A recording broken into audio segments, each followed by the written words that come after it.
Pemirsa, Andriani Marshanda atau sering disapa Caca kembali menjadi pemberitaan di media.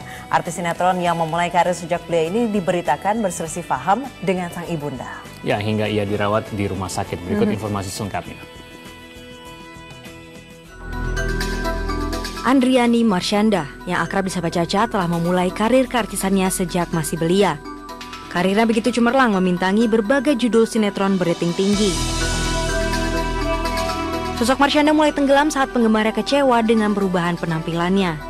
Puncaknya terjadi pada tahun 2009 saat Marshanda mengunggah beberapa video ke YouTube.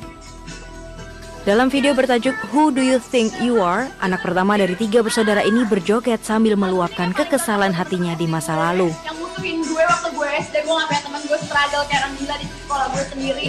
Yang jahat-jahat, Adinda Mutiara Sabila. Ibunda Caca, Rianti Sofyan, mengaku syok dengan video yang diunggah Caca ketika itu. Orang terdekatnya menilai Caca sangat perfeksionis dan mudah depresi ketika ekspektasinya yang tinggi tidak terwujud.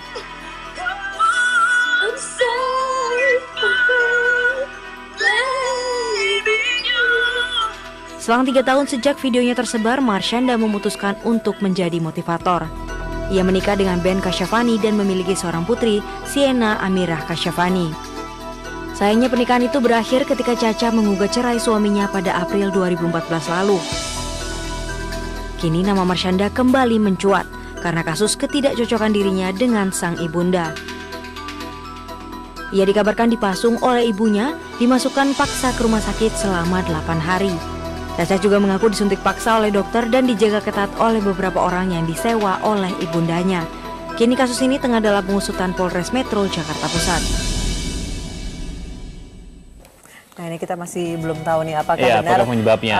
Marshanda ini disekap atas perintah atau dipasung atas perintah ibunya karena saat ini masih akhirnya kasus ini bawa ke polisi. Ya, nah terkait dengan peristiwa yang menimpa artis Marshanda ini ada reporter kami Charlene Yuliana yang saat ini telah bersama dengan kuasa hukum Marshanda, Oce Kaligis. Ya, berikut adalah wawancaranya.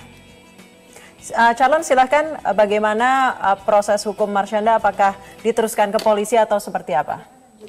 Anissa, ya memang saat ini memang beredar berita yang menarik perhatian begitu dan tentang pemasungan yang dilakukan oleh ibu kandungnya sendiri terhadap salah satu artis Indonesia, Marshanda begitu. Dan saat ini saya juga untuk mengetahui apa motivasinya, apa tujuannya dan juga bagaimana kronologisnya lebih lengkapnya begitu. Dan saat ini saya sudah bersama dengan pengacara Bapak Oce Kaligis dan juga Marshanda.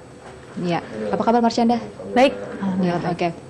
Marshanda bisa dijelaskan dulu nggak? Ini sebenarnya bagaimana kronologis awal Anda kemudian bisa masuk dianggap dipasung begitu? Jadi kronologisnya pertama tanggal 26 Juli itu saya lagi di apartemen saya. Memang baru pindah dari rumah ke apartemen dan saat itu inget banget lagi ngobrol sama manajer dan asisten saya waktu itu. Tiba-tiba kayak digerebek gitu. Jadi ada beberapa orang datang sekitar 7 atau 8 orang kalau nggak salah yang mengaku kiriman dari dokter Richard Budiman, psikiater, dan mereka bilang kita harus menterapi Mbak Marshanda sekarang, memaksa. Tiba-tiba naik gitu, tiba-tiba nggak tahu gimana mereka dapat akses naik, diizinkan naik sama pihak apartemen juga. Dan udah gitu aku berusaha untuk menjelaskan kok bisa gitu. Mereka bawa surat perintah gitu dari si dokter Richard ini, dan aku merasa saya baik-baik aja, saya sehat-sehat aja. Plus anehnya mereka juga bawa ada perwakilan dari kepolisian waktu itu, 1 orang. Dan aku bilang saya nggak ngerasa melakukan apapun belakangan ini, selama ini gitu, melakukan apapun yang membuat saya pantas diinjeksi segera, langsung dibawa ke rumah sakit, pokoknya diberi tindakan seperti itu gitu loh.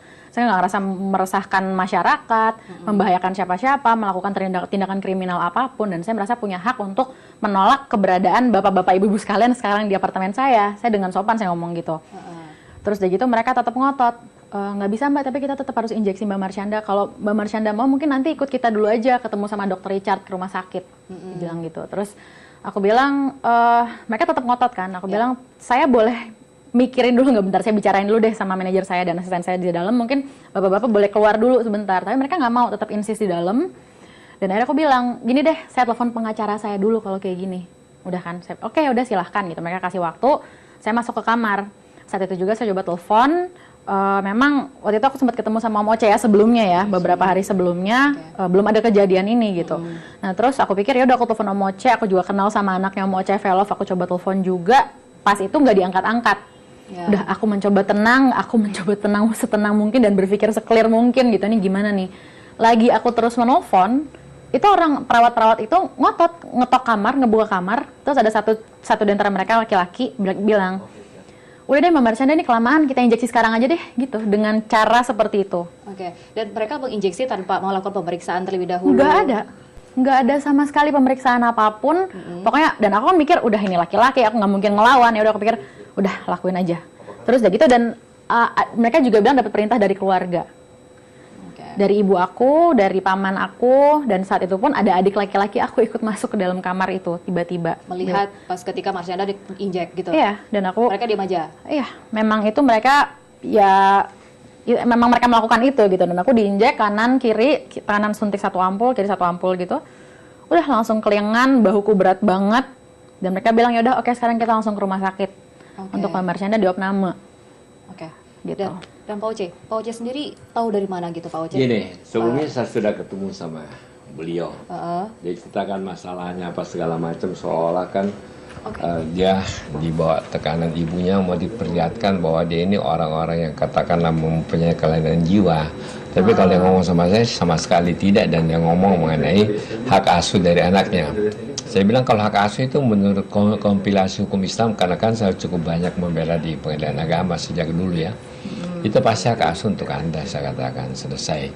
Kemudian kebetulan waktu itu Velove dengan saya di tempat yang berbeda di luar Jakarta. Velove saban hari terus sama saya, ada apa? Dia bilang, tolong kawan saya. Sebelumnya memang dia sudah setuju untuk menunjuk saya sebagai pengacara. Oke, saya bilang, saya terbang. Saya sampai di sini jam 7 malam. Terus saya ke Abdi Waluyo. Ketemu sama pimpinannya Dr. Sutrisno. Sutrisno bilang silahkan masuk, tapi ketika mau masuk Dr. Sutrisno kaget. Ada surat yang ditandatangani ibunya tanggal 26 Juli yang mengatakan orang-orang tertentu nggak boleh masuk, cuma ini yang boleh masuk. Terus saya katakan sama Dr. Sutrisno, yang sakit ini ibunya atau anaknya yang sakit yang sudah 25 tahun. Kaget Dr. Sutrisno pada waktu itu. Kecuali saya bilang bisa dia kasih lihat penetapan pengadilan bahwa dia dibawa perwalian. Akhirnya berdebat begitu, hati-hati jangan sampai rumah sakit menjadi kena imbasnya, karena ini perampasan kemerdekaan, saya katakan. Jadi ditemani satpam masih dilarang sama katakanlah ya quote and quote, gua nggak kenal orangnya, saya bilang mana kuasa kamu badan-badan besar. Saya bilang hati-hati, saya bilang ini arealnya rumah sakit bukan Anda punya rumah. Saya masuk ketemu sama dia, ketemu dia cerita, saya masih rekam ceritanya apa semua, saya tahu keadaannya. Ikut saya ke bawah masih ngomong sama Dr. Sustis, mau keluar hari itu juga. Tapi nggak diizinkan karena belum ketemu sama Dr. Richard. Tanggal 3 saya dikasih kesempatan ngomong sama Dr. Richard. Sama Dr. Richard, coba kita share secara profesional. Ini dia masuk rumah sakit bukan kehendak dia kok, satu. Udah salah itu, hati-hati sebenarnya dokter. Kedua dia mau keluar. Kan saya bilang kalau rumah sakit kan dia yang bayar. Terus waktu di situ saya tahu motivasinya, mungkin karena dia tunjuk manajer baru.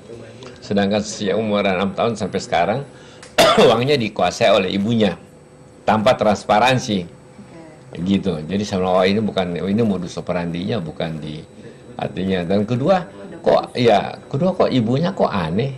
Anaknya nggak sakit disuruh masuk ke rumah sakit, kan aneh. Dan bikin pernyataan yang boleh masuk cuma siapa, saya bilang ini pidana banget ini kalau begini. Nah, jadi saya bilang Dr. Sutrisno kepala rumah sakit, hati-hati masalah ini. Saya katakan nanti Anda dituduh ikut merampas kemerdekaan seseorang, toh ini pasien.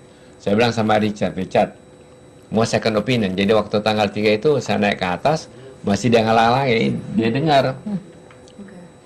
Saya tanya, Marsyanda di depan ini bodyguardnya ibunya, saya pengacara mau atau bukan? Dia bilang pengacara. Kau mau keluar nggak?